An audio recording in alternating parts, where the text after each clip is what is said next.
Bonsoir bien-aimés, que la paix, la grâce de notre Dieu, de notre roi, de notre éternel roi Jésus-Christ soit avec vous.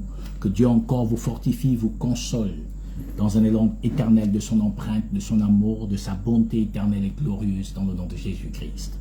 Que Dieu vous bénisse, élus du Gabon, d'Afrique, d'Europe, d'Asie, d'Amérique et du Moyen-Orient. Ce soir, on va parler de quelque chose. On parlera de Gabon d'abord, qu'est-ce que cela veut dire? On parlera de ça certainement vendredi. Ce soir, nous allons parler pour sujet « Laisse le Saint-Esprit t'enseigner ». Laisse le Saint-Esprit t'enseigner. Laisse le Saint-Esprit t'enseigner. Il est essentiel et important que l'Esprit Saint puisse nous enseigner. 1. La modestie. 2. La simplicité. 3. L'humilité. Car ces éléments sont essentiels à notre marche, à notre identité, à notre formation en Christ pour parvenir à la magnificence de la stature parfaite en Christ. Pourquoi? Pourquoi cela est-il nécessaire de laisser l'Esprit Saint nous conduire? Parce que c'est lui qui a été mandaté pour nous conduire dans toute l'évidence de la véracité de la doctrine, de la véracité de la parabole. Sans le Saint-Esprit, cela est quasiment impossible. Donc ce vendredi, nous parlerons Gabon d'abord, ce que cela veut dire. Ce serait vendredi. Et aujourd'hui, nous allons parler de Saint-Esprit, c'est-à-dire laisser le Saint-Esprit, laisse le Saint-Esprit t'enseigner. Vous savez, l'Écriture est parfaite. L'Écriture nous dit, et l'on connaît tous ce chapitre et cette portion, il dit dans Jean 14, la portion 17, l'esprit de vérité que le monde ne peut recevoir, parce qu'il ne le voit point, il ne le connaît point. Mais vous, vous le connaissez, car il demeure en vous, et il serait en vous. Je ne vous laisserai pas orphelin, je viendrai à vous. Donc il dit l'esprit de vérité que le monde ne peut recevoir. C'est lui-là, l'esprit de vérité. Et c'est lui-même qui nous conduit dans la vérité. Les apôtres lui disent, pourquoi leur parles-tu en parabole? Il leur dit, à eux, cela n'aura pas été permis. Mais à vous, cela vous a été permis de comprendre les mystères du royaume des cieux. Si cela a été permis pour nous de comprendre les mystères, alors glorifions Dieu et laissons-nous conduire par l'Esprit. Le monde ne connaît pas le Saint-Esprit. Le monde ne croit même pas à son évidence. Le monde ne croit même pas à sa véracité. Mais nous qui avons été appelés avant la fondation du monde à porter cette évidence éternelle, alors laissons-nous conduire par l'Esprit Saint. Il dit, l'Esprit de vérité que le monde ne peut recevoir. Le monde ne peut pas le recevoir. Seulement ceux à qui Dieu a prédestiné avant la fondation du monde à recevoir le Saint-Esprit. Et son rôle est si important et capital dans la révélation, dans la connaissance, dans la prophétie, dans la doctrine. Sans l'Esprit Saint, cela n'est pas évident. Sans le Saint-Esprit, cela n'est pas possible. D'où la nécessité pour nous d'être baptisés de l'Esprit Saint, d'avoir et de recevoir le baptême de l'Esprit Saint. Car sans l'Esprit Saint, il n'y a pas de révélation, il n'y a pas de connaissance, il n'y a pas de prophétie, il n'y a pas de doctrine. Car c'est lui qui nous révèle, c'est lui qui nous porte à l'enseignement parfait. C'est pourquoi Christ pouvait dire, un bon scribe instruit des choses qui regardent le royaume, c'est celui qui tire de son trésor des choses nouvelles et des choses anciennes. Donc seul l'Esprit est capable de nous révéler les choses anciennes, les choses nouvelles, les choses nouvelles, les choses anciennes. Donc sans l'Esprit, c'est pas impossible, c'est pas possible. Il faut la nécessité d'être baptisé de l'Esprit Saint, de le recevoir pour nous conduire à l'évidence éternelle de la révélation, de la prophétie, de la connaissance et de la doctrine. Sans ça, sans lui, c'est pas évident. Et c'est pourquoi il a dit l'esprit de vérité que le monde ne peut pas recevoir. Donc le monde ne peut pas recevoir l'esprit, mais seulement ceux à qui cela a été prédestiné. Non seulement ceux à qui cela a été donné de recevoir l'esprit. Et donc la nécessité pour nous est d'être conduits par cette évidence. Car son onction nous enseigne toutes choses. La profondeur de la parole. Alors on va prendre un chapitre que nous connaissons tous. Jean chapitre 16 et la portion 13. Il dit, quand le consolateur sera venu, l'esprit de vérité, il vous conduira dans toute la vérité. Sans l'esprit, il n'y a pas de vérité révélée. Il n'y a pas de connaissance transmise. Il n'y a pas de prophétie avec évidence d'accomplissement. Il n'y a pas de doctrine sans l'esprit. Il dit, il vous conduira dans toute la vérité. Mais regarde, je te prends quelque chose ici tout en gardant Jean chapitre 16, la portion 13. Tout en gardant Jean chapitre 16, la portion 13. Alors, repartons 2 pas en arrière rapidement, dans Matthieu 19.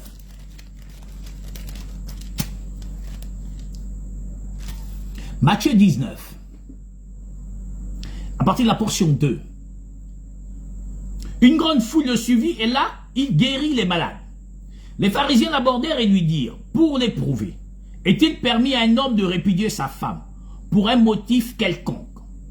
Il répondit, n'avez-vous pas lu que le Créateur au commencement fit l'homme et la femme? Et il est dit, c'est pourquoi l'homme ne quittera pas son père et sa mère, s'attachera à sa femme, les deux deviendront une seule chair. Il pose à Jésus une question charnelle. Lui, il leur répond dans la pensée, dans la lecture spirituelle. Mais comme ils ne peuvent pas comprendre la profondeur de ce que dit Jésus, il va donc rester à leur niveau, tout en les faisant comprendre l'évidence de leur question, qui est mal posée, mais qui en vérité a une explication intéressante et profonde. Et la portion 5 dit, il dit, il dit, c'est pourquoi l'homme quittera son père et sa mère, s'attachera à sa femme, les deux deviendront une seule chair. Ainsi, ils ne sont plus deux, mais ils sont une seule chair. Que l'homme donc ne sépare pas ce que Dieu a uni. Or, ce que Jésus leur propose, les réponses de notre Dieu à l'égard de la question des pharisiens, des scribes qui voulaient l'éprouver, étaient donc d'une réponse, d'une sagesse, d'une connaissance, d'une profondeur éternelle dont les pharisiens ne comprenaient même pas le sens. Car Jésus ne leur répondait pas sur le charnel, il ne leur répondait sur le spirituel. Mais or, comme les pharisiens des scribes n'avaient pas l'Esprit Saint, ils ne pouvaient pas comprendre de quoi il en ressortait, ou de quoi il était question. Alors la portion 7 dit, pourquoi donc lui dirent-ils, Moïse a-t-il prescrit de donner à une femme une lettre de divorce et de la répudier? Il leur répondit, c'est à cause de la dureté de vos cœurs que Moïse, il dit, c'est à cause de la dureté de vos cœurs que Moïse vous a prescrit ou vous a demandé de divorcer si possible. C'est à cause de la dureté de vos cœurs que Moïse vous a permis de répudier vos femmes. Au commencement, il n'en était pas ainsi. La question suivante, la portion suivante. Mais je vous dis que celui qui répudie sa femme, sauf pour infidélité et qui en épouse une autre commet un adultère. Il dit que je vous dis que celui qui répudie sa femme, sauf pour infidélité, et qui en épouse une autre commet l'adultère. Les apôtres vont dire, ses disciples lui dire, si telle est la condition de l'homme à l'égard de la femme, il n'est pas avantageux de se marier. Et là, le Seigneur leur dit maintenant, il leur répondit, tous ne comprennent pas cette parabole, mais seulement ceux à qui cela est donné. Il leur dit donc, tous ne comprennent pas cette parabole, seulement ceux à qui cela a été donné. Quelle parabole? Mais je vous dis que celui qui répudie sa femme, sauf pour infidélité, et qui en épouse une autre commet un adultère. Or, il dit, mais si ce n'est pas un avantage donc pour l'homme, il dit non, c'est une parabole. Or, celui qui peut répudier pour infidélité, c'est l'Éternel. Mais si l'Éternel répudie sans infidélité, lui-même, s'il épouse une autre épouse, il est dans l'adultère. C'est ce qu'il leur dit ici. Mais comme ils n'avaient pas encore l'esprit, ils ne pouvaient pas comprendre. Et comme les pharisiens n'avaient pas l'esprit, ils ne pouvaient pas comprendre. Et comme tous ceux qui prétendent connaître Dieu, n'ayant pas l'esprit, ils ne peuvent pas comprendre. D'où la suite va dire qu'il y a 3 catégories des eunuques. 3 catégories de personnes qui ne peuvent pas se marier. D'où la folie donc de rechercher le mariage ou d'arracher son mariage n'est pas une évidence venant de l'Éternel. C'est pourquoi Osée 4,6 dit « Mon peuple périt parce qu'il lui manque la connaissance ». La nécessité et l'urgence pour nous d'avoir l'esprit pour nous conduire et nous ouvrir les yeux pour nous porter à la louange parfaite et éternelle. Et par la bienveillance de notre Dieu, avoir la connaissance, la révélation, la prophétie et la doctrine en nous. Jean chapitre 16, toujours, la portion 13. Quand le consolateur sera venu, l'esprit de vérité, il vous conduira dans toute la vérité.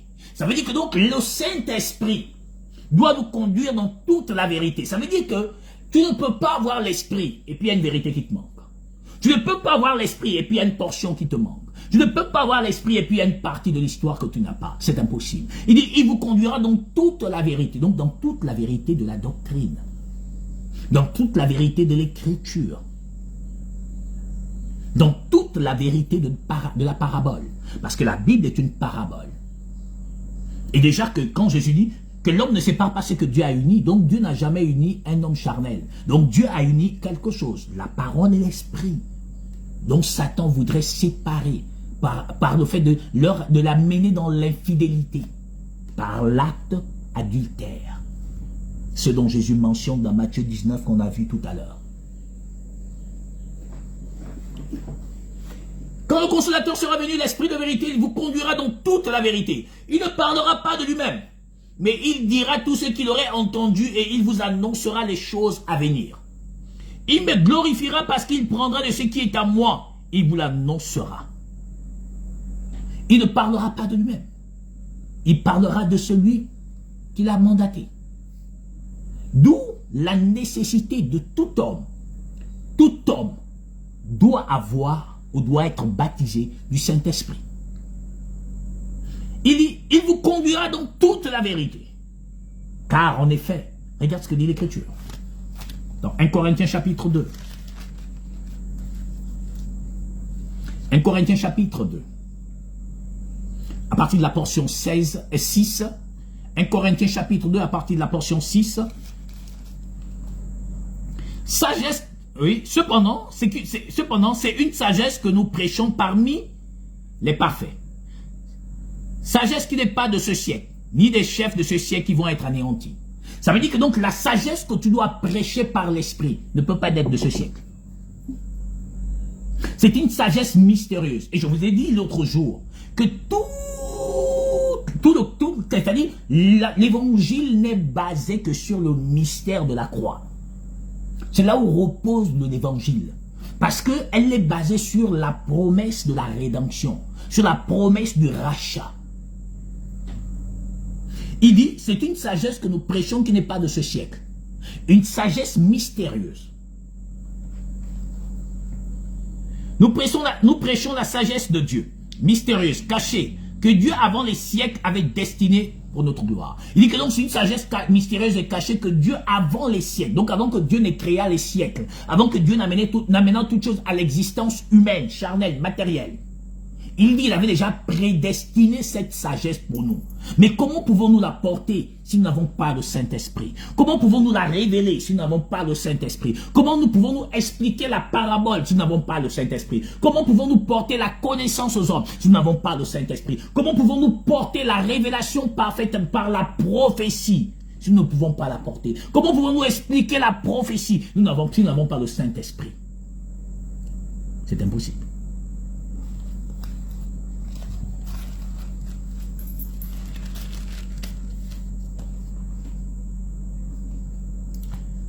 Sagesse qu'aucun de ses chefs n'ait connu. Car s'ils eussent connu, ils n'auraient pas crucifié le Seigneur de gloire. C'est-à-dire les chefs de ce siècle. Les pharisiens, les scribes, les veaux docteurs et tout ça, ne connaissent pas. La suite dit. Mais comme il est écrit, ce sont des choses que l'œil n'a point vues, que l'oreille n'a point entendues, et des choses qui ne sont point montées au cœur de l'homme. Des choses que Dieu a préparées pour ceux qui l'aiment. des choses que Dieu a préparées pour ceux qui l'aiment. Ça veut dire que donc Dieu a préparé une catégorie de bonnes choses pour seulement ceux qui les aiment, ceux qui l'aiment. Donc les choses seulement pour les personnes que Dieu aime et qui aiment Dieu. D'où il a dit, seulement ceux à qui cela a été donné ne pourront porter, révéler, instruire, enseigner. Dieu nous les a révélés, voyez-vous, par l'Esprit. Car l'Esprit sonde tout, même les profondeurs de Dieu. Ça veut dire que donc le Saint-Esprit sonde les profondeurs de Dieu. Car l'Écriture dit, comme nous ne savons pas ce qu'il nous convient de demander, le Saint-Esprit intercède par des soupirs inexprimables. Ça veut dire d'où l'Écriture dit, priez par l'Esprit. Faites toutes sortes de requêtes et de supplications par l'Esprit. Dès l'instant que je prie sans l'Esprit, il n'y a pas d'efficacité. Il n'y aurait pas de résultat. Mais on dit car l'Esprit sonde tout, même les profondeurs de Dieu. Voyez-vous, sans l'Esprit, ce n'est pas possible. Alors Jacques va nous dire, il ne faut pas qu'il y ait un grand nombre de personnes qui se mettent à enseigner. Vous savez, la pédagogie est une chose. En être porteur en est une autre. Il y a la pédagogie familiale, l'éducation que l'on donne et transmet à nos enfants. Il y a la pédagogie sociale, sociétale, par le biais de la formation que transmet l'école. Il y a aussi la pédagogie amicale, par laquelle on peut percevoir, recevoir de notre entourage. D'où l'Écriture dit, les mauvaises compagnies corrompent les bonnes mœurs. De par ces trois formes de pédagogie, l'éducation, la formation et l'entourage, l'homme est censé recueillir l'essentiel pour progresser dans le futur, pour progresser dans le lendemain. Mais la sagesse de l'homme, aussi créative peut-elle être, elle ne peut transmettre à aucun individu la vie. Elle ne peut transmettre à aucun individu la vie. Or, seule la sagesse de Dieu, donnée, transmise par l'Esprit, procure à l'homme la vie. D'où la nécessité où Jacques dit, il ne faut pas qu'il y ait un grand nombre de personnes qui se mettent à enseigner. Car l'Écriture dit, nous brochons de plusieurs manières. Si un homme ne broche point en parole, c'est un homme parfait. Donc l'homme parfait, et donc l'homme qui ne broche point en parole, c'est un homme dont la circoncision parfaite a été faite. La louange éternelle lui a été transmise. La proclamation de la nature divine par la révélation du divin éternel, Jésus-Christ, le Dieu unique et le Dieu parfait, permet à l'homme à qui Dieu se révèle, par la prédication de la foi, par la connaissance, par la doctrine, par la révélation, par la prophétie, à recevoir l'empreinte de Dieu pour parvenir pour parvenir à devenir un homme à la nature de Dieu, donc un participant à la nature de Dieu, d'où la nécessité des dons transmis. Des dons transmis. Et l'Écriture dit, une parole de foi, de connaissance, de prophétie, de guérison, etc. Mais pour l'édification, donnée par qui? Par le Saint-Esprit. La foi, c'est l'Esprit qui donne. La connaissance, c'est l'Esprit qui donne. La guérison, c'est l'Esprit qui donne. La prophétie, c'est l'Esprit qui donne. Le discernement des esprits, c'est l'Esprit qui donne. Le don des langues, c'est l'Esprit qui donne. Le discernement des esprits, c'est l'Esprit qui donne. Vous voyez, dans cette diversité, c'est l'Esprit qui donne. Or, l'Esprit a donné des dons. Ces dons ont un rôle primordial dans la bâtisse, dans l'édification du corps, du temple éternel. D'où l'Écriture nous dit,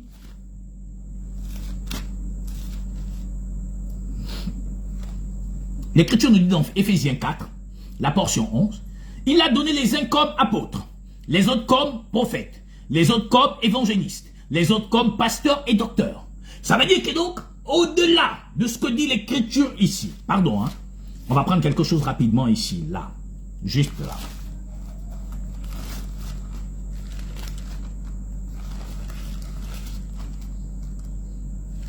« 1 Corinthiens 12 ».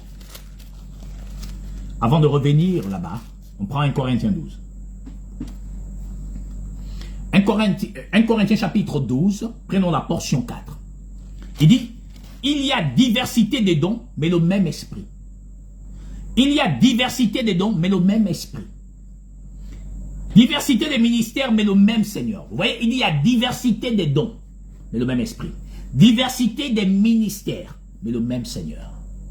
Or, dans Éphésiens 4, 11, la diversité des ministères, apostoliques, prophétiques, pastorales, évangéliques, doctorales. Ministère. Donc, il dit il y a diversité des dons, mais le même esprit. Diversité des ministères, mais le même Seigneur. Ça veut dire qu'il y a une diversité des ministères, mais il y a le même Seigneur. C'est donc le même Seigneur qui a donné la diversité des ministères. Ça veut dire quoi? Il y a plusieurs ministres, mais il y a un seul président. Il y a plusieurs ministres, mais il y a un seul président. Or, à chacun de ces ministres, la tâche leur est donnée par le président. Pour parvenir à pouvoir mettre en pièces ou en exécution sa vision, sa pensée, son programme pour sa nation, pour son pays. Il en est ainsi du Seigneur. Et donc il y a une diversité des dons, mais le même esprit. Il dit diversité des dons, mais le même esprit. Ça veut dire qu'il y a des dons que l'esprit donne, qui est lui-même toujours l'éternel. Et puis il y a le ministère qui est conduit par le même Seigneur. C'est-à-dire donc Dieu lui-même conduit le ministère. Et bien si on se comprend. Ça veut dire ici, il dit diversité des dons, mais le même esprit. Donc des dons, l'esprit donne. Maintenant il dit ministère par le même Seigneur. Là vous voyez qu'il y a une différence. Donc l'esprit va se manifester dans la diversité des dons. On verra les dons. Et dans la diversité des ministères, le Seigneur lui-même se manifeste. Je ne sais pas si on se comprend. Je crois qu'on se comprend ce soir. Il y a diversité des dons, mais le même esprit. Diversité des ministères, mais le même Seigneur. Diversité d'opérations, mais le même Dieu qui opère tout en tous. Or, à chacun, la manifestation de l'esprit est donnée pour l'utilité commune. En effet, à l'un est donné par l'esprit une parole de sagesse. Le don. Là, il dit, car à chacun la manifestation de l'esprit est donnée pour l'utilité commune. En effet, à l'un est donné par l'esprit. Ouais, là c'est maintenant l'esprit qui s'exerce. C'est maintenant l'esprit qui se manifeste. Comme l'a dit dans Jean chapitre 16, la portion 13. Quand le consolateur sera venu, l'esprit de vérité il vous conduira. Or, la diversité des ministères, lui-même le Seigneur opère. Pour faire quoi? C'est la grande évidence de la gloire de Dieu. Et là, vous allez comprendre pourquoi. Parce que, mes bien-aimés frères et sœurs, et vous tous du monde entier, qui cherchez la véracité de la gloire, la nécessité pour nous de comprendre la prophétie éternelle, la doctrine parfaite, et portée par la révélation par l'Esprit, pour nous donner la révélation et la connaissance de sa gloire, doit nous faire parvenir à devenir participants de la nature divine de Dieu. À nous dont Dieu appelle au ministère ou à la Saint-Esprit, nous devons prendre garde à la manière dont nous portons l'évangile. Vous pouvez me signaler, ça n'empêchera pas que le coq chante. À la manière dont nous portons l'évangile. Car la nécessité nous incombe du fait que, Jacques dit, il ne faut pas qu'il y ait un grand nombre de personnes qui se mettent à enseigner. Car la nécessité voudrait que nous ayons de la sagesse et de la retenue pour ne pas être une langue qui ne sait pas se tenir en bride. Or, il dit, en effet, à l'un est donné par l'Esprit une parole de sagesse. Oui, on dit une parole de sagesse. Ce n'est pas un ministère. La parole de sagesse, ce n'est pas un ministère. C'est une manifestation de l'esprit. Ce n'est pas un ministère. C'est une manifestation de l'esprit. En effet, à l'un est donné par l'esprit une parole de sagesse, à un autre une parole de connaissance, à selon le même esprit. Or, plus haut on a vu, or, à la portion 7, or, à chacun la manifestation de l'esprit. Or, vous allez voir l'utilité des ministères.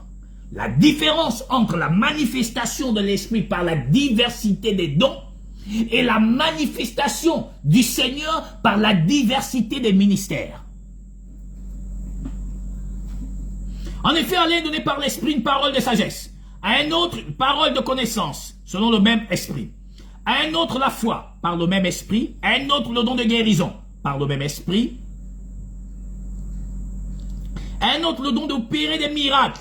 À un autre la prophétie. À un autre le discernement des esprits. À un autre la diversité des langues. À un autre l'interprétation des langues. un seul et même esprit opère toutes ces choses, les distribue à chacun en particulier comme il veut. Ça, c'est l'esprit qui se révèle, se manifeste dans la manifestation des dons. Mais regardez maintenant ce que dit Éphésiens.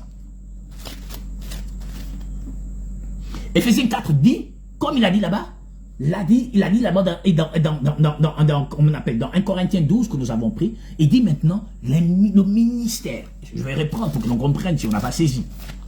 Juste 1 Corinthiens 12. 1 Corinthiens 12, 5. Diversité des ministères, mais le même Seigneur. Or, maintenant, au ministère, c'est le même Seigneur. Donc, c'est maintenant le même Dieu qui a agi autrefois, qui agit et qui agira. Il dit maintenant, à l'un, et il a donné les uns comme apôtres, les autres comme prophètes, les autres comme évangélistes, les autres comme pasteurs et docteurs. Pourquoi? Pour le perfectionnement des saints. Vous voyez, donc, le ministère a pour mission de perfectionner le corps. Les dons ont pour mission d'édifier. Les dons ont pour mission d'édifier, d'opérer les miracles, d'édifier les frères, les sœurs. Or, le ministère a pour mission de bâtir. La parole de sagesse ne bâtit pas, elle solidifie, elle fortifie. Or, le ministère, les dons ministériels ont pour objectif, pour le perfectionnement, parce que le prédicateur se positionne dans le ministère prophétique, se positionne dans le ministère apostolique, se positionne dans le ministère pastoral, se positionne dans le ministère doctoral, se positionne dans le ministère évangélique. Or, l'évidence de cette parfaite compréhension vient de ce fait que ils ont pour mission, pour perfectionner l'Église, pour le perfectionnement des saints, en vue de l'œuvre du ministère. Oui, pour le perfectionnement des saints. Donc, l'enseignement, la connaissance des saints. 1. La doctrine, la connaissance des saints, la révélation pour les saints, la prophétie pour les saints. Pour faire quoi? Pour parvenir à une seule chose. Pour le perfectionnement des saints en vue de l'œuvre du ministère. Ça veut dire que donc, en vérité, ce n'est qu'un seul ministère qui est le Seigneur Jésus-Christ. Le perfectionnement. Donc, or, une parole de sagesse ne te fait pas vivre dans la perfection. Or, l'instruction, l'enseignement, la prédication te fait vivre dans la perfection. Pour le perfectionnement des saints, en vue de l'œuvre du ministère et l'édification de quoi? Du corps du Christ. Donc, les ministères ont une mission. Le perfectionnement des saints, le ministère éternel et l'édification. Donc, bâtir le corps de l'éternel. Comme pouvait-il dire, les oiseaux du ciel ont des nids, des loups ont des tanières, le Fils de l'homme n'a point d'endroit où reposer sa tête. Donc il faut bâtir le temple. Jusqu'à ce que nous soyons parvenus, à l'unité de la foi et de la connaissance du Fils de Dieu, à l'état d'homme fait à la mesure de la stature parfaite de Christ. À l'état d'homme fait, jusqu'à la stature. Or, c'est les ministères là, c'est-à-dire les dons là, c'est-à-dire ce sont les 5 ministères, les apôtres ne sont plus. Mais là, les 4 ministères restants ont pour mission perfectionner, bâtir, édifier le temple du Dieu vivant. Or, la manifestation de l'esprit par la diversité des dons ne peuvent pas bâtir le temple. Non. Or, les ministères, c'est ça qui bâtit. Pourquoi? Parce que Paul dit, nous avons posé le fondement comme des sages architectes.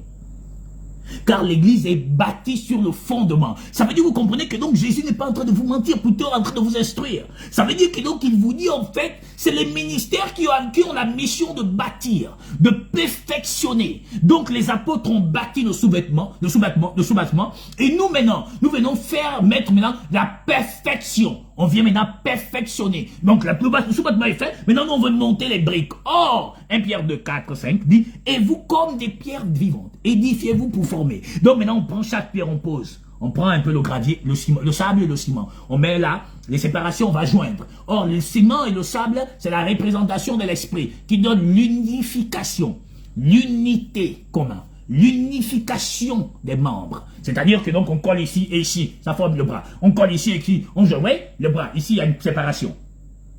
Là, il y a une séparation.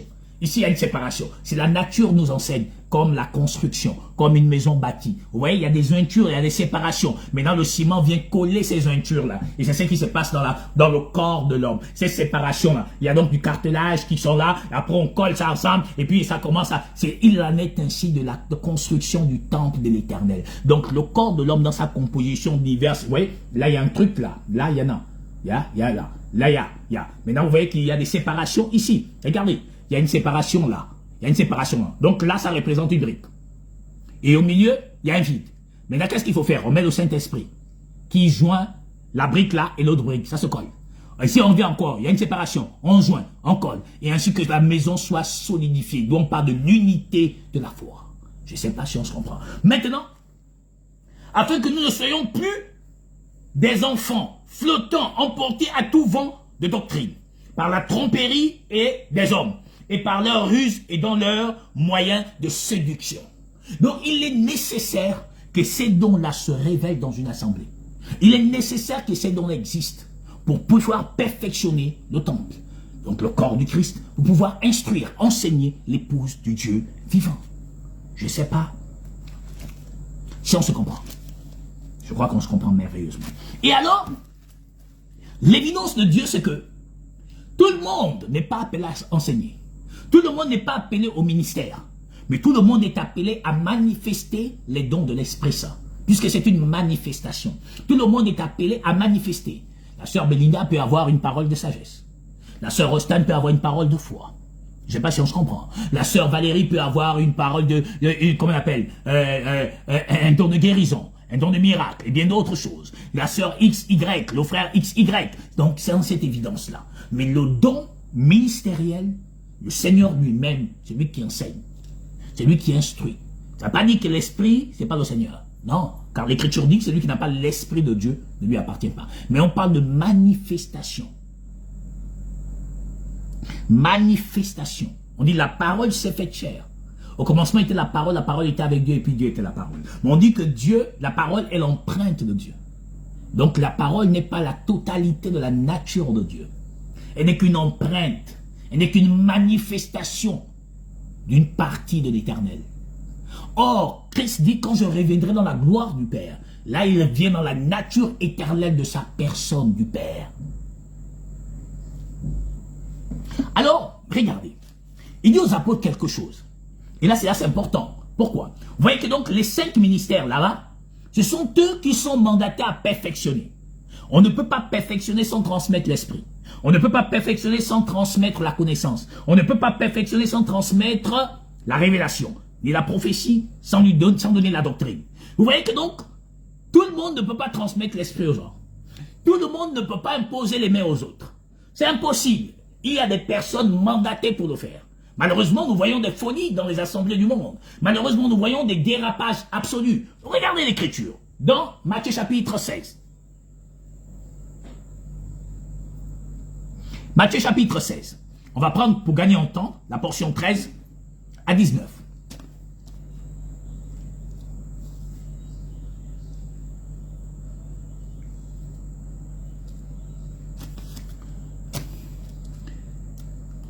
Jésus pose la question, que disent les gens à mon sujet?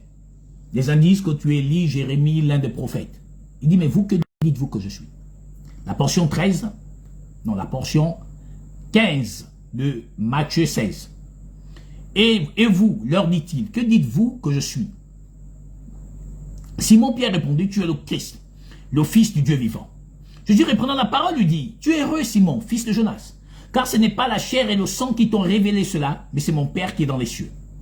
Et moi je te dis que tu es pierre, et sur cette pierre je bâtirai mon église. Les portes du séjour de la mort ne pourront point contre elle. On connaît tous l'histoire. La portion 19 qui nous intéresse ce soir, il dit, je te donnerai les clés du royaume des cieux. Et ce que tu lieras sur la terre serait lié dans les cieux, ce que tu délieras sur la terre serait délié dans les cieux. Il dit, je te donnerai les clés. Il dit, je te donnerai. Donc, ça veut dire que les clés ne sont pas données à toute la création humaine, mais à une catégorie de personnes choisies précieusement par l'Éternel. Donc, tout le monde ne peut pas être un berger. Tout le monde ne peut pas être au ministère. Tout le monde ne peut pas être prédicateur. Oui, d'où Jacques dit, il ne faut pas qu'il y ait un grand nombre de personnes qui enseignent. Or, on a vu que c'est les 5 ministères qui perfectionnent pour bâtir, pour édifier le temple et pour faire que les gens ne soient plus ballottés à tout vent de doctrine. Il dit, je te donnerai, à toi je te donnerai les clés du royaume. Ce que tu liras sur la terre serait lié dans les cieux, ce que tu délieras serait délié. En un mot, il dit, ce que tu pardonneras serait pardonné, ce que tu pardonneras pas ne serait pas pardonné. Ça veut dire que donc celui à qui Dieu mandate pour transmettre, donne l'esprit, lui là peut retenir les péchés des hommes. Tu me diras, mais comment? Mais parce que c'est lui-même le Seigneur qui les retient. Car Paul dit, c'est plus moi qui vis, c'est Christ qui vit en moi. D'où les 5 ministères sont conduits par le Seigneur lui-même. C'est lui qui donc qui pardonne, c'est lui qui ne pardonne pas, c'est l'Éternel. Si frères, oui sœurs, oui sœurs, oui frères, c'est l'évidence de Dieu. Ça veut dire que donc seul celui qui est au ministère a la capacité de pardonner et de ne pas pardonner. Mais tu me diras, un homme ne peut pas le pardonner les péchés. Oui, mais c'est Jésus-Christ qui vit. Ce n'est plus lui. Car c'est plus lui qui vit. Paul dit, ce n'est plus moi qui vis, c'est Christ. Ce n'est plus donc toi qui dois vivre, c'est Christ. Et si c'est Christ, il peut pardonner comme il ne peut ne pas pardonner. Ah, d'ailleurs, il pardonne que ce qu'il a prédestiné. Oui, frère, c'est écrit. Oui, bien-aimés frères, regarde, dans le livre de Jean, Jean 20,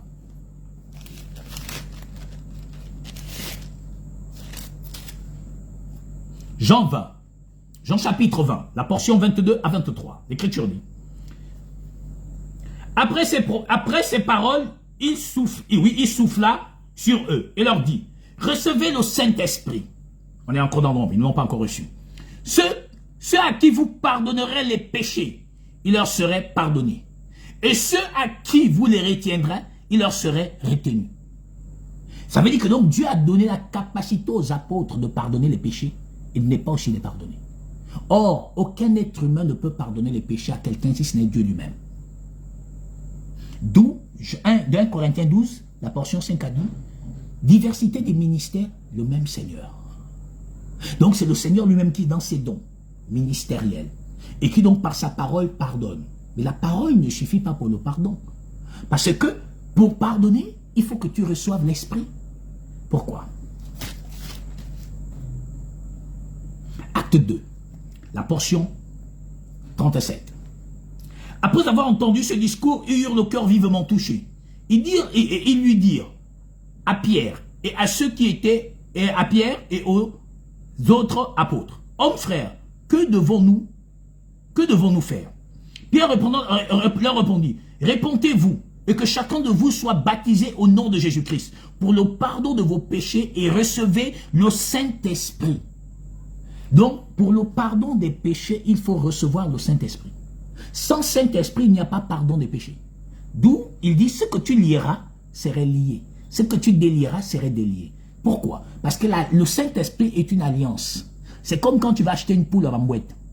Tu veux cette poule tellement, parce qu'on t'a demandé ça pour ton mariage à la coutume. Tu n'as que 5 000, mais la poule coûte 10 000.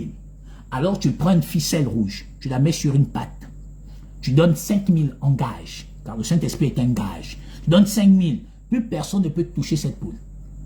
Ne pourra la prendre que quand tu reviendras avec les 5 000 restants pour récupérer ton épouse. Or, les 5 000 qui manquent pour que le Seigneur récupère son épouse, c'est son retour pour nous enlever le corps du péché là, c'est-à-dire la chair, pour nous faire devenir semblables à sa nature. D'où, Jacques, on va aller voir ça tout à l'heure dans Matthieu. Dans Matthieu, on va aller voir tout ça tout à l'heure. D'où il dit, finalement, ce que tu vas pardonner, moi je pardonne. Ce que tu ne pardonnes pas, je ne pardonne pas. Oui, mais bien aimé. Or, l'apôtre Jacques ne peut pas pardonner. Matthieu ne peut pas pardonner. Pierre ne peut pas pardonner. Mais qui parle? C'est l'Éternel. Qui est en eux? C'est l'Éternel. Qui agit? C'est l'Éternel. Qui se révèle? C'est l'Éternel. Qui manifeste? C'est l'Éternel. Donc Dieu, dans son ministère, pardonne par la prédication et l'obtention du Saint-Esprit. Dieu retient et ne t'accorde pas l'Esprit. Pourquoi? Mais regarde. Matthieu, acte 3, la portion 19. Acte 3, la portion 19. Répentez-vous donc et convertissez-vous pour que vos péchés vous soient pas effacés. Mais comment peut-on être effacé des péchés? Pierre leur dit, répentez-vous et que chacun de vous soit baptisé au nom de Jésus pour le pardon de vos péchés. Voyez-vous? pour le pardon. Or, ce n'est que quand je reçois l'esprit que j'ai été pardonné. Sans l'esprit, je ne suis pas encore pardonné. Mais je suis pur. Car Jean 15, 3 dit, déjà vous êtes purs à cause de la parole que je vous ai annoncée. La pureté n'est pas l'acte de fiançailles. Or, Paul dit, je vous ai fiancé à un seul époux pour vous présenter comme une vierge pure. Il nous a fiancés. À qui? Il parle à qui? Il parle à ceux qu'il avait fiancés. Or, comment était-il fiancé? Par le Saint-Esprit.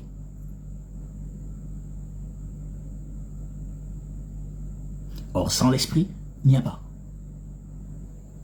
D'où Jean 22, 23 dit, ceux à qui tu vas pardonner, ils seraient pardonnés. Ceux à qui tu ne pardonnerais pas, ils ne seraient pas pardonnés. Une évidence parfaite.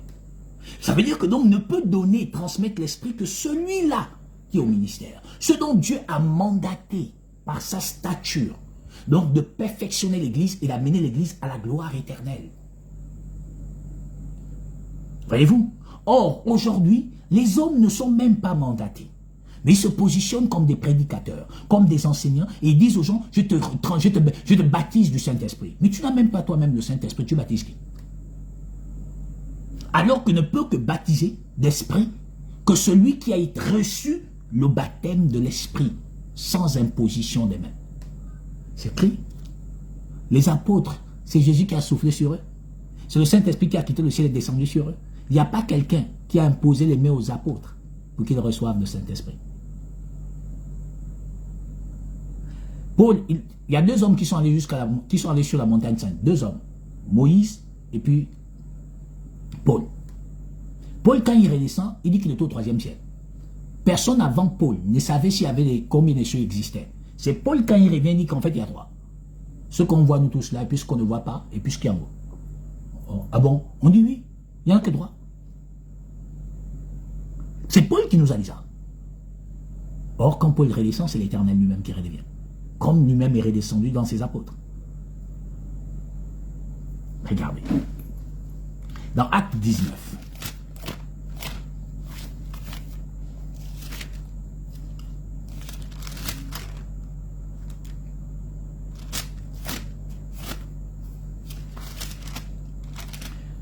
L'apôtre Paul, dans Acte 19, l'apôtre Paul.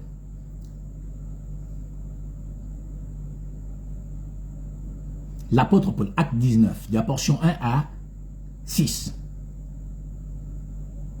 Pendant qu'Apollos était à Corinthe, Paul, après avoir parcouru les hautes provinces de l'Asie, arriva à Éphèse. Ayant rencontré quelques disciples, il leur dit, « Avez-vous reçu le Saint-Esprit quand vous avez cru ?»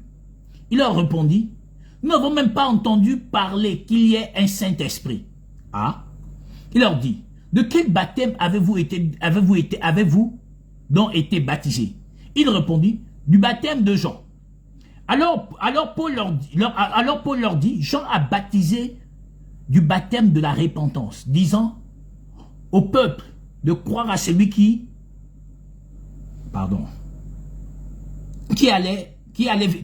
venait après lui, c'est-à-dire en Jésus. » Sur ces paroles, ils furent baptisés au nom du Seigneur, Jésus. Alors Paul leur imposa les mains et le Saint-Esprit vint sur eux. Et ils parlaient en langue, prophétisaient. Ils étaient environ une douzaine. Vous voyez qu'il fallait que Paul les impose les mains pour qu'ils reçoivent le baptême du Saint-Esprit. Donc sans que Paul, qui est appelé au ministère, ne les impose les mains, il ne pouvait pas être baptisé du Saint-Esprit. Ou Pierre, ou Jacques, il fallait mandaté par l'Éternel de donner l'Esprit, de donner la clé du royaume. Parce que l'Éternel dit, ceux à qui vous pardonnerez, ils seraient pardonnés. Ceux que vous lierez seraient liés. Or, si l'homme qui est mandaté ne t'impose des mains, tu ne peux pas recevoir le Saint-Esprit. Oh que oui, frère. Oh que oui, sœur. Or, ce que nous voyons donc dans le monde, où les gens vont dans les écoles pastorales ou théologiques pour aller recevoir le Saint-Esprit, alors que ces hommes ne sont pas inspirés. Pourquoi? Mais parce que Dieu n'a pas établi des écoles pour faire des études sur lui. Dieu se révèle. Il se révèle. Il s'est révélé à tous ses serviteurs. Alors comment peut-on expliquer aujourd'hui que les hommes reçoivent le Saint-Esprit par une corne qu'on verse l'huile sur eux, alors qu'aucun apôtre n'a eu une corne qu'on a versée sur lui pour qu'il reçoive le Saint-Esprit? Aucun. Il a fallu que l'apôtre les impose les mains. Voyez-vous? Il fallait donc que l'apôtre les impose les mains. Donc sans que l'apôtre leur avait imposé les mains, ce n'était pas possible. Pourquoi? Parce que c'est un seul homme. Matthieu dit, Jean-Baptiste dit, celui qui vient après moi m'a succédé, et était avant moi, avant moi. Mais c'est lui qui vous baptisera du Saint-Esprit et de feu. Donc c'est Jésus qui baptise du Saint-Esprit et de feu. D'où 1 Corinthiens 12, 4 à 5 a dit, il y a une diversité de ministères, mais le même Seigneur. Donc c'est lui-même qui baptise du Saint-Esprit, au travers les ministères qu'il a établis pour perfectionner l'Église. Il vous baptisera du Saint-Esprit et de feu. Il n'y a pas encore eu de baptême de feu actuellement, c'est l'enlèvement. Il y aura le baptême de feu. Nous sommes dans le baptême de l'Esprit Saint. Voyez-vous?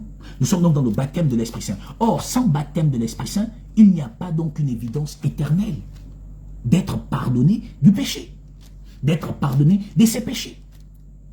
Sans le baptême du Saint-Esprit. Nous sommes purs à cause de la parole reçue. Mais nous ne sommes pas encore fiancés. Parce que les fiançailles n'ont lieu que quand on obtient le Saint-Esprit. Mais regardez.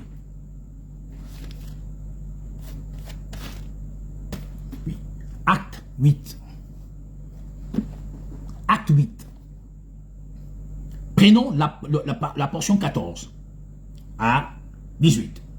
Les apôtres qui étaient à Jérusalem, ayant appris que la Samarie avait reçu la parole de Dieu. Vous voyez, ayant appris, les apôtres étaient à Jérusalem, ayant appris que la Samarie a reçu la parole. Donc pour recevoir le Saint-Esprit, il faut recevoir la parole. Or, si tu n'as pas reçu la parole, tu ne peux pas recevoir le Saint-Esprit. Donc vous voyez que les écoles théologiques pastorales n'ont pas reçu le Saint-Esprit parce qu'ils n'ont même pas la parole. Et que de même, nous aussi, qui avons paru en ce temps de la fin, nous devons faire très attention dans notre manière d'agir à l'égard de ceux qui nous écoutent. Car soit nous les justifions, soit nous les condamnons. Soit nous les apportons la lumière, soit nous les apportons les ténèbres. Or, dans Acte 8, la portion 14 à 19, je crois que c'est ça, oui. Les apôtres qui étaient à Jérusalem, ayant appris que la Samarie avait reçu la parole de Dieu, envoyèrent Pierre et Jean.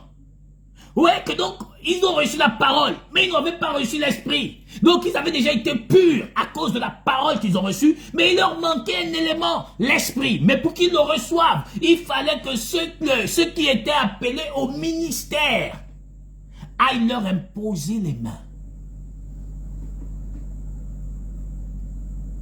Regarde. Les apôtres qui étaient à Jérusalem, ayant appris que la Samarie avait reçu la parole de Dieu, envoyèrent Pierre et Jean. Ceux-ci, arrivés chez les Samaritains, prièrent pour eux, afin qu'ils reçussent le Saint-Esprit. Donc, si les apôtres Pierre et Jean n'étaient pas allés, les gars là devaient être purs sans l'Esprit Saint. Donc, il fallait à tout prix que les messieurs reçoivent le Saint-Esprit. Sans ça, ils n'avaient pas l'Esprit. Voyez-vous, donc tout le monde ne peut pas transmettre l'Esprit. Tout le monde ne peut pas. Car je vous expliquais l'autre jour ça, en vous disant qu'il n'y a que deux manières pour recevoir la révélation de la parole. Il n'y a que deux manières. Soit tu te positionnes comme Timothée, soit tu te positionnes comme Paul. Mais pour te positionner comme Timothée et Paul, ça ne dépend pas de toi. Souvenez-vous de cette dame qui avait dit, Seigneur, je veux que mes deux fils ici, l'un soit à ta droite, à ta gauche. Le Seigneur dit, tu ne savais pas ce que vous demandez. En fait, elle demandait au Seigneur de sauver un et perdre l'autre. D'où l'Éternel dit, vous ne savez pas ce que vous demandez. Or, l'homme par l'Esprit connaît et sait ce qu'il demande. D'où l'Écriture dit, comme nous ne savons pas ce qu'il nous convient de demander à Dieu, le Saint-Esprit intercède en notre faveur. Voyez-vous?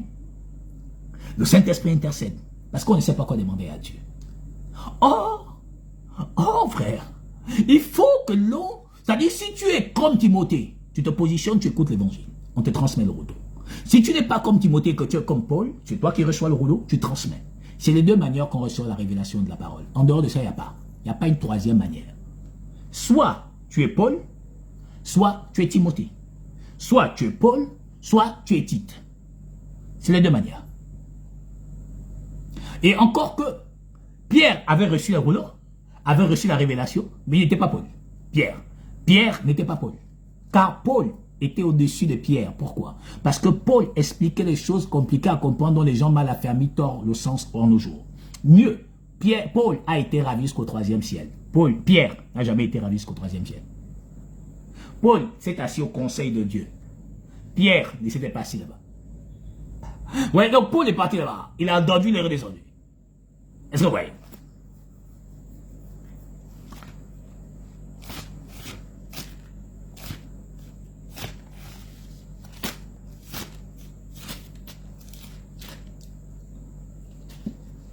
Timothée 4,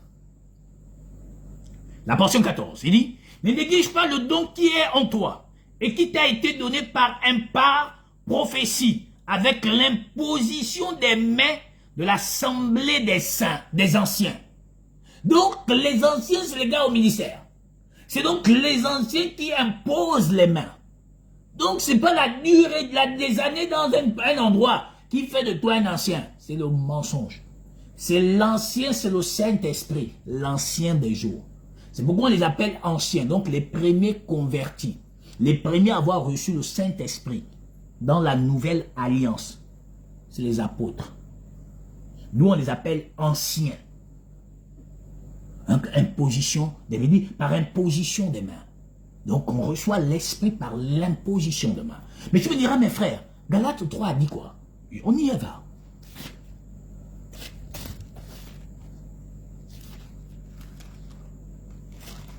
Galates 3, pardon, Galates 3, Galates 3.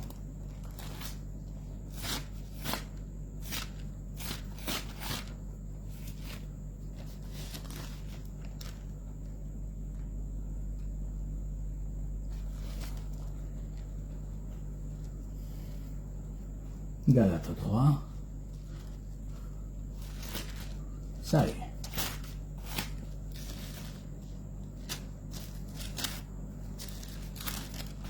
Galates 3. Prenons à partir de la portion 1. Je crois jusqu'à la portion 3. Quelque chose là-bas. Ou 4 ou 5. Quelque chose là-bas. Il dit, ô Galates, dépourvus de sens, qui vous a fasciné, vous aux yeux de qui Jésus-Christ a été peint comme crucifié.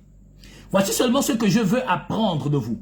Est-ce par les œuvres de la loi que vous avez reçu l'Esprit ou par la prédication de la foi? Mais c'est grâce à la prédication de la foi que quelqu'un reçoit l'Esprit. On dit que quand ils ont prêché là-bas, chez les Samaritains, pardon, on dit qu'ils ont reçu la parole par quoi? Mais par la prédication de la foi. Mais là, il leur manquait quoi? L'Esprit.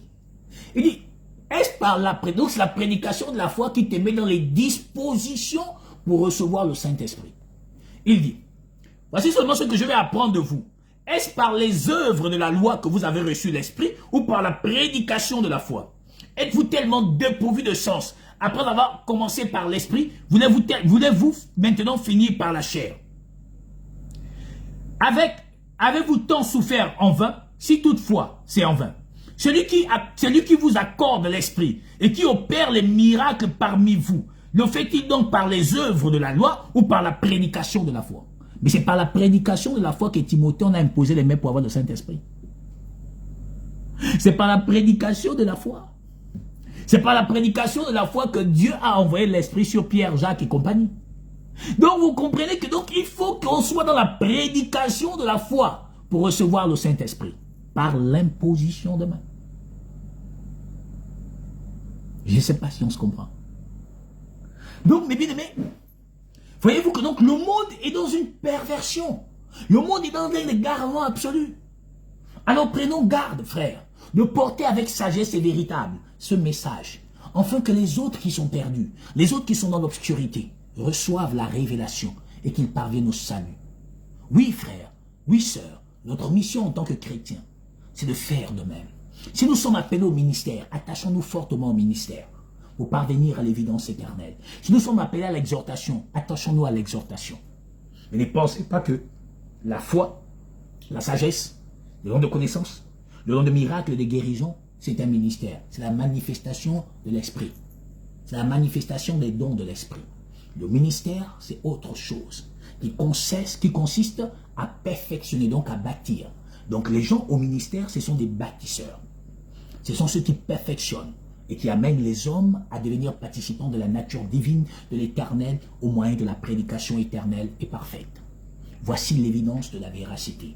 Nous, la nécessité de nous laisser être conduits et être enseignés par le Saint-Esprit. Si nous ne laissons pas le Saint-Esprit nous enseigner sa parole, la profondeur de sa parole, nous ne pouvons pas parvenir à une lumière éternelle. Nous ne pouvons pas parvenir à la stature parfaite de Christ. Nous ne pouvons pas parvenir à la magnificence parfaite de l'Éternel. N'imposons pas les mains avec précipitation, mais laissons Dieu nous conduire, afin que les uns et les autres reçoivent le Saint-Esprit. Laissons Dieu nous conduire et ne nous laissons pas conduire par les émotions ou parce qu'on apprécie X ou Y. Non, on fait tout par inspiration.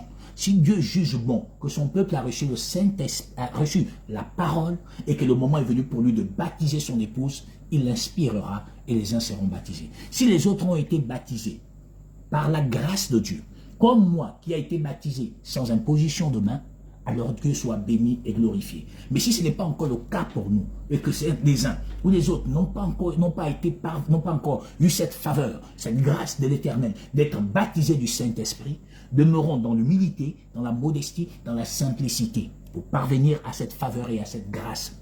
Cela ne dépend pas de notre volonté, cela dépend de la volonté de l'Éternel.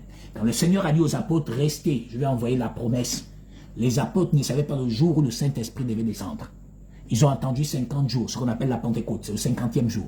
C'est le 50e jour où Dieu a décidé d'envoyer son esprit. Les gens qui étaient à Éphèse, ils ne savaient pas qu'ils devaient rencontrer le Jésus-Christ en chemin qui était par l'image de l'apôtre Paul. Et quand ils l'ont rencontré, Paul leur a parlé, ils ont dit, oh, mais nous on n'avait même jamais entendu parler de ça, ils ont reçu le Saint-Esprit. Les gens de Samarie ne savaient pas qu'après l'avoir reçu la parole, ils devaient recevoir le Saint-Esprit, que Dieu devait envoyer ses apôtres vers les uns et les autres. Ils ne savaient pas, ils n'avaient aucune imagination de penser qu'ils pouvaient arriver à cette stature-là. Ils ne pouvaient même pas penser 2 secondes. Souvenez-vous de Corneille. Il ne savait pas que Dieu devait envoyer l'apôtre Pierre pour qu'il reçoive le Saint-Esprit dans sa propre maison. Il ne savait pas. Mais Dieu a donné un songe. Dieu a envoyé les gens pour aller chercher Pierre. Et Pierre rentrant chez Corneille, et Corneille, après avoir entendu la parole, ont reçu le Saint-Esprit. Voyez-vous que donc c'est Dieu qui dispose en son temps, selon sa volonté. C'est Dieu seul qui dispose. Voyez-vous, c'est Dieu seul qui dispose. Alors mes bien-aimés, ne soyons pas de ceux-là comme ceux qui sont dans le monde, dans les bâtiments du monde, qui ont fait bien des erreurs et se sont retrouvés dans la confusion totale et absolue. Ne pleurons pas, Seigneur, donne-moi. Non, l'Éternel a promis, il a dit, cherchez, tu trouveras. Demandez, on vous donnera. Frappez, on vous ouvrira. Donc si nous demandons à Dieu le Saint-Esprit, il nous accordera. Si nous cherchons le royaume, il nous donnera. Si nous frappons la porte du royaume, il nous ouvrira. Il nous transmettra la clé. Alors mes frères et sœurs, vous qui êtes dans la lumière et dans la connaissance, êtes-vous au ministère? Si oui, glorifiez l'Éternel et faites bon usage. N'êtes-vous encore appelé au ministère? Ne courez pas. Êtes-vous dans le ministère? Glorifiez Dieu et agissez comme tel. Si vous n'êtes pas encore appelé au ministère, faites preuve de modestie, d'humilité, de simplicité. Et attendez au temps voulu de l'Éternel, il vous imposera les mains, peut-être par moi, et vous le recevrez merveilleusement et glorieusement. Et si vous l'avez déjà reçu dans votre douche, dans votre chambre, mes frères, ne faites pas l'erreur de ceux-là aussi, qui autrefois étaient dans leur propre maison. On dit que Dieu leur a visité, Dieu leur a parlé, ils ont eu une manifestation, ils se sont égarés totalement et absolument. Car eux aussi en témoignent et disent que Dieu leur a parlé. Mais pourtant, quand nous examinons leur manière d'enseigner, il n'y a pas de conformité avec l'évidence de la véracité de la parole de Dieu révélée par le Saint-Esprit. L'humilité précède la gloire. La modestie nous fait parvenir à une évidence éternelle. Demeurons humbles, simples et parvenons à la gloire véritable de notre Jésus-Christ. Mais bien mes frères, voici ce que Dieu a mis dans mon cœur et que je tenais à vous enseigner aujourd'hui, afin que tous ensemble, dans l'unition éternelle, dans l'unité de la foi, nous parvenons à la rédemption et à la résurrection d'entre les morts quand l'Éternel reviendra dans la gloire du Père. Chaque enseignement que Dieu nous porte est une évidence pour notre salut, est une évidence pour notre connaissance, pour la prophétie, pour la doctrine. Ce que Dieu nous enseigne, c'est pour nous porter à la véracité éternelle de son empreinte et de son amour. Je ne pensais pas un jour être un chrétien. Je ne pensais pas un jour que je pouvais devenir un chrétien. Je n'avais jamais songé à cela. Je n'imaginais pas cela. Et un jour, Dieu a disposé. Vous savez, je connais une sœur depuis longtemps. On se connaît très bien, la bien-aimée Laure. Quand je partageais la parole, elle est là, je crois qu'elle est en direct. Elle boudait souvent. Elle boudait toujours. Ah non, non, non, elle fréquentait un bâtiment. Et un jour, elle m'a écrit, je ne sais pas si elle se souvient, et un jour, elle m'a écrit. Et elle a commencé à poser des questions. Parce qu'on se connaît très bien, c'est une sœur formidable. Et elle m'a écrit pour nous, bon frère, oui, dis-moi un peu. Bon, elle m'appelle Nzamba. Nzamba, dis-moi un peu. Peut-être la sage a dit quoi? Dis quoi? J'ai commencé à répondre. Et un jour, je lui ai dit, sœur, viens un peu écouter un enseignement. Elle est venue, elle s'est assise. Jusqu'à aujourd'hui, elle ne s'est plus jamais défait, elle a quitté son bâtiment. La sœur là. La sœur là. Elle ne pouvait pas imaginer cela. Oui, mais pourtant, quand je lui parlais de la parole, elle boudait. Parce que ce n'était pas encore son temps. Et quand son temps fut révélé et manifesté, oui, je me souviens. Et quand son temps fut révélé et manifesté, Dieu a suscité en elle le désir de ne pas aller vers quelqu'un d'autre, mais d'entendre la vraie voix. Elle est venue, elle m'a dit, frère, David, Nzamba, dis-moi un peu, ça veut dire quoi? C'est comme ça que je lui ai répondu jusqu'à aujourd'hui. Dieu est merveilleux, croyez-moi. Il est extraordinaire. Extraordinaire, notre Dieu. Je connais une sœur, Carlise. Tous les jours, je la blâmais, je la grondais tous les jours. Ça fait 22 ans que je connais cette jeune femme. 22 ans.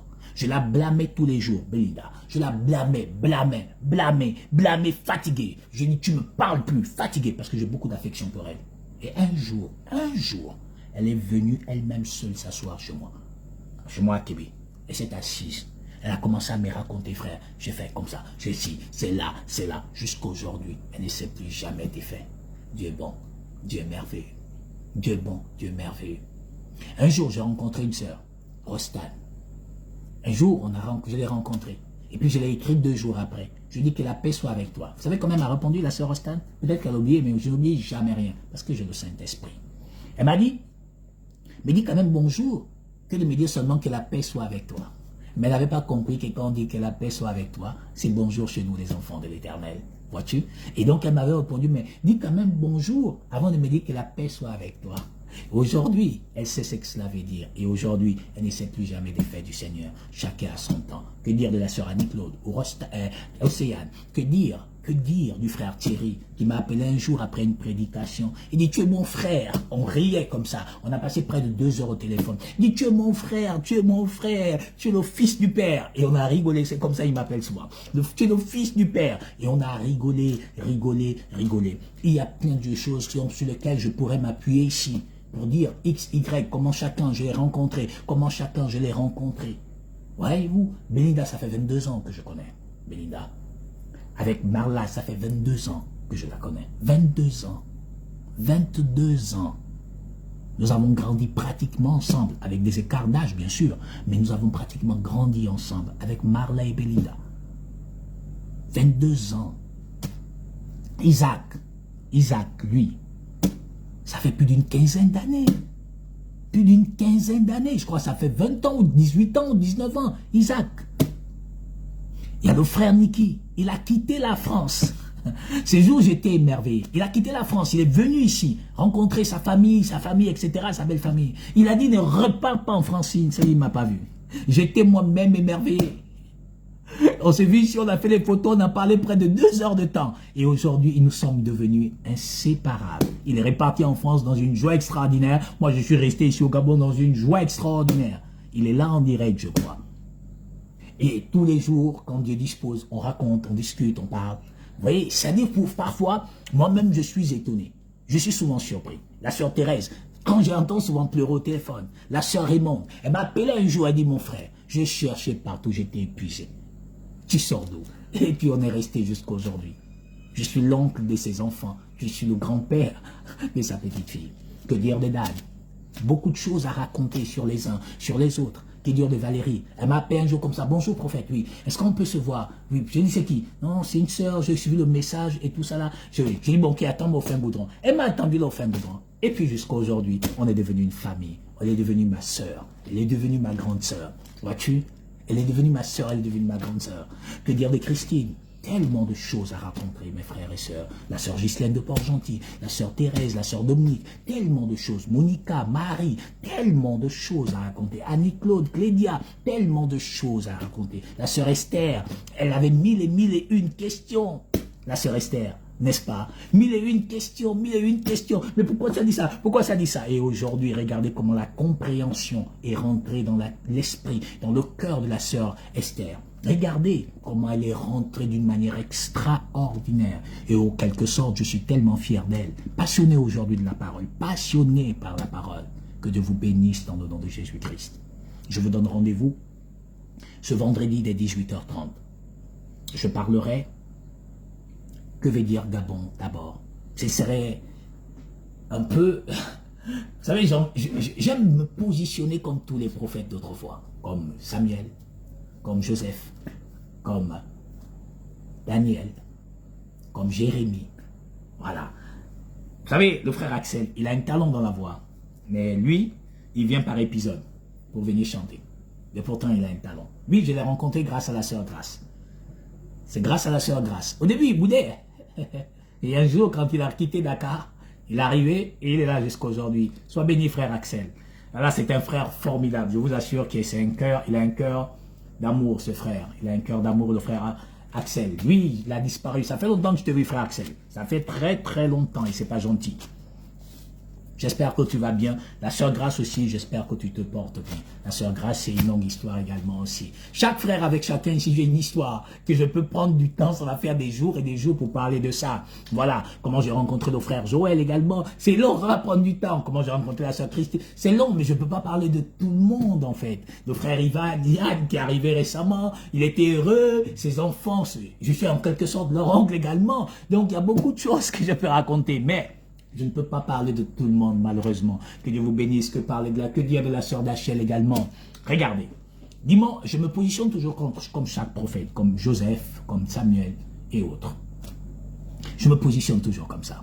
Mon rôle en tant que prédicateur, en tant que messager, c'est de porter à la lumière ma nation, le Gabon, sur le plan humain. C'est de porter aux autorités gabonaises la lumière. Peut-être qu'ils m'écouteront, peut-être qu'ils ne m'écouteront pas. Ils n'auront pas à dire un jour à mon Père Jésus-Christ qu'il ne leur a jamais averti et qu'il ne leur a jamais parlé. J'aime le Gabon viscéralement d'une manière particulière. J'aime le Gabon, vous n'avez pas la moindre idée. J'aime mon pays. Et voir mon pays dans le chaos et la tristesse, c'est grave. Et mon rôle, c'est de pouvoir apporter la lumière pour leur orienter vers le salut, vers la gloire, vers la nécessité, vers le besoin urgent du peuple gabonais. Je ferai une synthèse historique sur notre nation, le Gabon, pour que chacun comprenne ce que ça veut dire Gabon d'abord. Je ferai une synthèse historique. Je parlerai de nouvelles choses, selon que Dieu m'a enseigné hier sur ce que je veux vous enseigner ce vendredi. Je parlerai de nouvelles choses. Je parlerai comment on peut amener la nation à progresser dans la crainte, dans l'obéissance, dans la justice, dans la justification et dans la sanctification. Je parlerai de cela. Voyez-vous, j'ai une de mes nièces qui a dit l'autre jour à ses parents, je ne voudrais pas qu'on fasse du mal à tonton David. Que Dieu te bénisse, ma chérie. Rassure-toi. Dieu veille sur mes pas. Il veille sur mon âme. Il veille sur mon corps et ma santé. Mais je prie Dieu tous les jours pour toi que personne ne te fasse du mal, toi et ta petite sœur. Allez, que Dieu vous bénisse tous. Rendez-vous vendredi 18h30. Oui, j'ai aussi une rencontre particulière avec le frère Ange, ou les deux anges. Il y a beaucoup de choses à raconter sur les uns et sur les autres. Que Dieu vous bénisse. On se retrouve vendredi 18h30. Je ne m'appuierai pas beaucoup dans la parole, mais je m'appuierai sur la sagesse que Dieu a mise en moi pour éclairer les autorités et tout et chaque citoyen gabonais à ce qui est essentiel, à ce qui est utile et important pour notre Gabon. Qu'est-ce que cela veut dire, Gabon, d'abord? Que Dieu vous bénisse dans le nom de Jésus-Christ. Rendez-vous 18h30. Que la paix soit avec toi, bien-aimée Belinda. Carlise, elle a perdu sa grand-mère qu'elle aime énormément, avec qui elle était véritablement attachée. C'est la bien-aimée Carlise, Belinda. Voilà. Donc, si chacun peut l'envoyer un message pour la fortifier un peu, là, parce qu'elle est un peu beaucoup touchée. Elle aimait beaucoup sa grand-mère.